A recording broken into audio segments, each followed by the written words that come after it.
میرے ہاتھ پیروں پر بھی ایک لرزش سی طاری تھی۔ ظاہر ہے رتنا کو پہلے سے اطلاع مل گئی ہوگی۔ یہ ناممکن تھا کہ گلی میں ایسا شور مچا ہو اور گلی کے اڈے کے کانوں تک نہ پہنچا ہو۔ ممکن ہے رتنا کو ہمارے گلی میں داخل ہونے سے پہلے ہی خبر ہو گئی ہو، جس وقت ہم پولیس آفیسروں کے سامنے موجود تھے۔ مجھے حیرت تھی کہ وٹھل وہاں رتنا کا نام کیوں نہیں لے رہا ہے، اشارتاً بھی نہیں۔ ایک بار میں نے ارادہ بھی کیا کہ اسے یاد دلاؤں، لیکن یہ خیال کر کے چپ رہا کہ وٹھل خود اس کا نام کیسے بھول سکتا ہے۔ چلتے چلتے ایس پی ماتھر ہی نے رتنا کا ذکر کیا تھا اور وٹھل اس پر بھی اپنی آنکھیں بچھائے بیٹھا رہا۔ رتنا جی سے بولو، تمہارے مہمان آئے ہیں، وٹھل نے سرد لہجے میں ان دونوں آدمیوں سے کہا جو دروازے پر تالا بنے کھڑے تھے۔ رتنا استاد ابھی آرام کرتا ہے۔ ادھر سے جاموں ادھر سے وٹھل نے پلک چھپکتے میں ہاتھ بلند کر کے ان کے سروں پر مارے۔ ضرب اتنی شدید تھی کہ دونوں وہیں بیٹھ گئے اور ابھی چیخ بھی نہیں سکے تھے کہ جاموں اور وٹھل نے بال پکڑ کر انہیں اوپر اٹھایا اور گردن کو ہلکا سا جھٹکا دے کر انہیں دائیں بائیں دھکیل دیا۔ جینی نے بڑھ کے دروازے پر ٹھوکر ماری۔ دروازہ مقفل نہیں تھا، چوپٹ کھل گیا۔ اندر کمروں اور دروازوں کے مابین کھلی ہوئی متصر جگہ پر 5 آدمی چاقو تولے کھڑے تھے۔ ہمارے چاقو جیبوں ہی میں رکھے ہوئے تھے۔ وہ منتظر تھے۔ ہمیں اندر گھستا دیکھ کر وہ ایک دم ہم پر چھپٹے، لیکن ہماری نگاہوں نے انہیں تاک لیا تھا۔ پتہ نہیں کیا ہوا، ہمیں کچھ ہوش ہی نہیں تھا۔ میں نے اپنے قریب موجود صرف جاموں کو دیکھا تھا۔ وہ چیختا ہوا ایک آدمی پر اچھلا اور اس کی جھونک میں اس نے 2 اور آدمیوں کو گرا دیا۔ میں نے بھی کچھ یہی کیا تھا۔ جب مجھے اپنی سدھ بدھ ہوئی تو وہ 5 زمین پر پڑے تھے اور ان کے چاقو ادھر ادھر گرے ہوئے تھے۔ انہیں دوبارہ چاقو اٹھانے کی فرصت نہیں ملی۔ سامنے کے دونوں کمروں کے دروازے بند تھے، مگر فقطاً ایک دروازہ کھلا اور ایک ساتھ کئی آدمی تیزی سے باہر نکلے۔ وٹھل کے چہرے سے مجھے اندازہ ہو گیا کہ ان میں رتنا نہیں ہے، لیکن یہ کون سا طریقہ تھا کہ خود آنے کی بجائے اس نے پھر اپنے چند آدمی بھیج دیے تھے؟ کیا اس کے دماغ میں یہ تھا کہ وٹھل اڈے تک آ کے اور ان آدمیوں کو دیکھ کے واپس ہو جائے گا، یا وہ وٹھل کا ارادہ آزمانا چاہتا تھا، یا اس کا خیال یہ تھا کہ اس طرح ہم آدھے ہو کر اس کے مقابل پہنچیں گے؟ اڈوں پر کہیں ایسا نہیں ہوتا، مگر اڈے ایسے حاصل بھی نہیں کیے جاتے تھے جیسے رتنا نے کیا تھا۔ کیا ہے؟ ان میں سے ایک دراز قد اور پھیلے ہوئے جسم کے ایک شخص نے پھنکارتے ہوئے کہا۔ یہ رتنا استاد کا اڈا ہے، اسی کے دوارے آئے ہیں رے، وٹھل مدھم لہجے میں بولا۔ تم کو باہر بولا نہیں کہ ابھی رتنا استاد کے آرام کا ٹائم ہے؟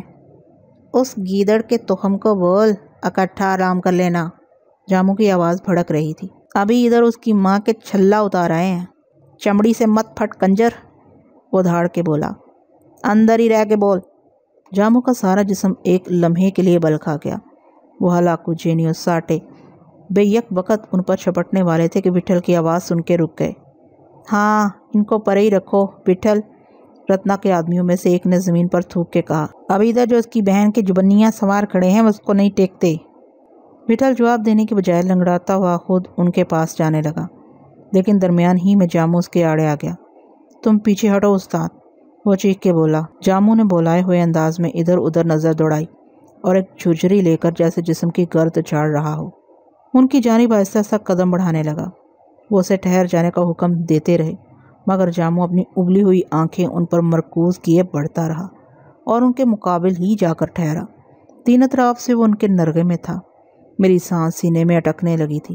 سب کے پاس تمنچے تھے، میری جیب میں بھی، لیکن کسی نے تمنچہ باہر نہیں نکالا۔ جاموں ان کے بیچ میں پہنچ کے بت کی طرح جم گیا تھا۔ اس کی حالت کسی پاگل سانڈ جیسی تھی جو سڑک کے بیچوں بیچ کھڑا راہگیروں پر پلٹ کے وار کرنے کے لیے تیار ہو اور اپنے سینگ تول رہا ہو۔ قمر خان اور جاموں کا بچپن سے سنگ ساتھ تھا۔ دونوں ایک دوسرے کو بالکل بھائیوں کی طرح سمجھتے تھے۔ جاموں کی نظروں میں اس کا چہرہ سمایا ہوگا، اسی جگہ وہ اسے چھوڑ کے گیا تھا۔ انہوں نے چاقو نہیں چلائے کیونکہ جاموں ان کی دست برد سے قطعاً دور نہیں تھا اور انہوں نے دیکھ لیا تھا کہ اس کے ہاتھ میں کوئی ہتھیار نہیں ہے۔ لوٹ جاؤ، ہم بولتے ہیں لوٹ جاؤ، تمہارا ٹائم گیا، یہ اڈا اب رتنا استاد کا ہے، ان میں سے ایک آدمی نے ہکلا کے کہا۔ وہ سب جاموں کے گرد چاقو گھما رہے تھے۔ اپنا وقت تو دم کے ساتھ ہے، جا کے اس زنہے کو بول دیری نہ کر، جھنجھنا لے کے آ جا۔